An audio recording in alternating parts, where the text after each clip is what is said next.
10. Alors, frères et sœurs, faisons attention à ce qui sort de nous. Nous voyons ici que les gens décident de se comploter contre Jérémie pour le tuer à coups de parole. Pas avec des armes physiques, parce qu'ils savent que s'ils prenaient les armes en tirant sur Jérémie, on allait savoir que non, c'est eux qui ont tué Jérémie. Ils ont décidé d'utiliser des paroles, des incantations pour les lancer contre Jérémie. C'est pour te dire, mon frère, des gens peuvent se comploter contre toi, sur ton dos, en te lançant des paroles de malédiction. Les gens peuvent dire, ce mariage ne réussira jamais. Ce couple ne restera jamais longtemps. Et vous verrez que certaines choses arrivent à se manifester dans la vie des gens, tout simplement parce que vous n'avez pas donné votre mariage, votre famille, votre maison entre les mains de Dieu.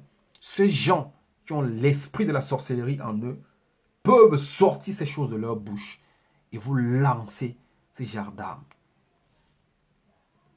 C'est ça, la parole de Dieu. Méfie-toi. C'est pour ça qu'il faut que tu aies une couverture divine. Comme ça, même s'il reste dans l'obscurité, qu'il reste ou dans l'eau, qu'il reste dans le feu pour déclarer des choses contre toi, au nom de Jésus-Christ, ces choses seront nulles et sans effet. Nous allons voir la promesse que nous avions avec notre Seigneur et Sauveur Jésus-Christ, qui nous promet la sécurité, qui nous promet l'autorité de marcher sur toute la puissance de l'ennemi et rien ne pourra nous nuire. N'aie pas peur de la calomnie si tu as Jésus-Christ.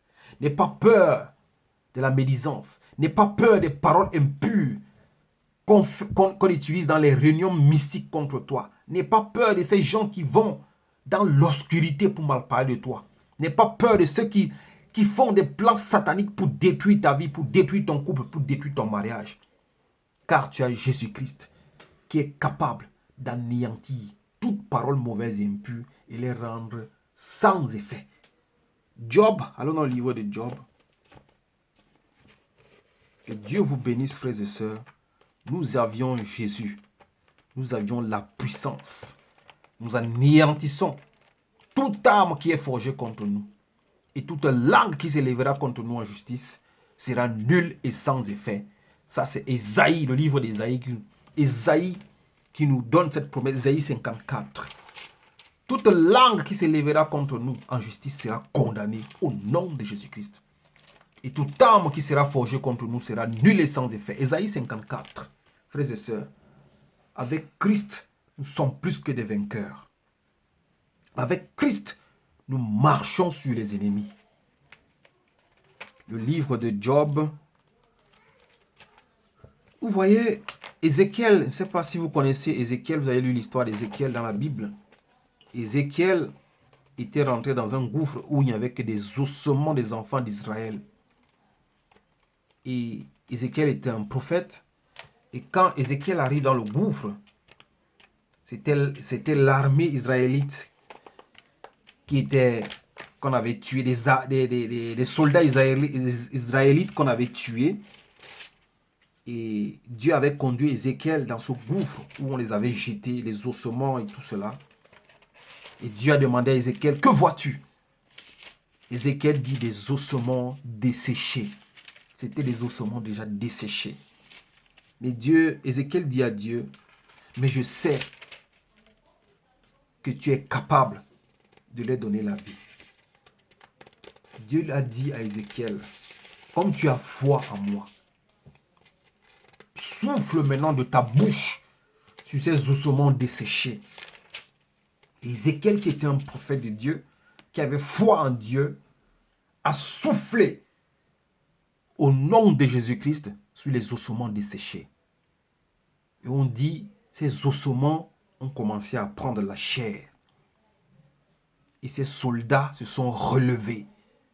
Alors c'est comme ça que nous devions utiliser la bouche, nos bouches, en annonçant des paroles de bénédiction, les paroles de guérison, les paroles de puissance, les paroles qui apportent la vie aux ossements desséchés comme Ézéchiel avait fait.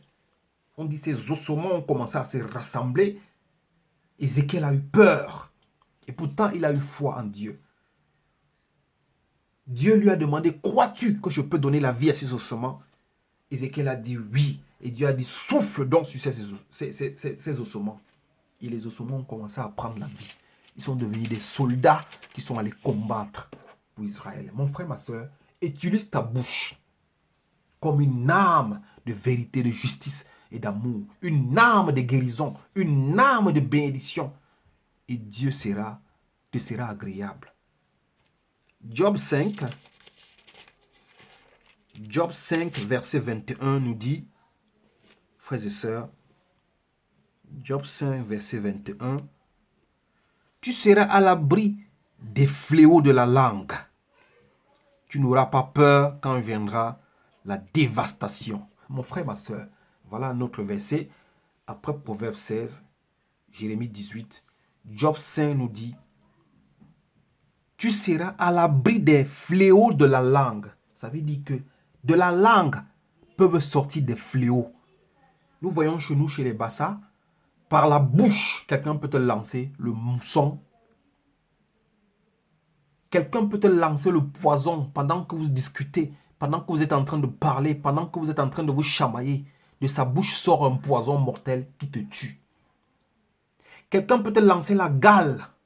Quelqu'un peut te lancer des maladies. Quelqu'un peut te lancer le cancer, le sida en discutant par la bouche.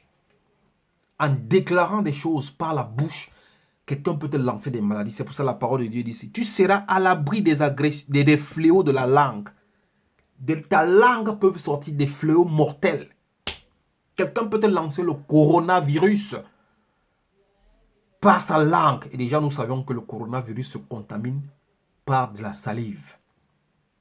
C'est comme un venin. Donc, de la bouche de quelqu'un, quelqu'un peut te lancer des choses, des maladies, des infirmités, des poisons, tout. Quelqu'un peut... La mort. Tu seras à la... Mais Dieu te dit ici, il dit à Job ici, tu seras à l'abri des fléaux de la langue. Mon frère, c'est une assurance que Dieu nous donne. Mon frère, ma soeur, si tu as Jésus-Christ dans ta vie, tu seras à l'abri des fléaux de la langue. Des gens pourront lancer des fléaux contre toi. Des gens pourront maudire. Des gens pourront faire des incantations. Mais Dieu te dit, tu seras à l'abri des fléaux de la langue. Que Dieu soit loué pour sa grâce, pour son amour et pour sa compassion. Nous sommes plus que vainqueurs en Jésus-Christ. Christ en nous, c'est l'espérance de la gloire. Mon frère, ne crains plus le malin. Ne crains plus les gens qui médisent contre toi. Ne crains plus les gens qui te maudissent. Ne crains plus les gens qui font des incantations contre ta vie. Car tu es supérieur à eux au nom de Jésus-Christ. Celui qui est en nous est plus puissant que celui qui est dehors. Son nom, c'est Jésus-Christ. Dieu te mettra à l'abri des fléaux de la langue. Donc tout ce que les hommes vont déclarer dans ta vie sera nul et sans effet. Tu n'auras pas peur quand viendra la dévastation. N'aie pas peur de la dévastation.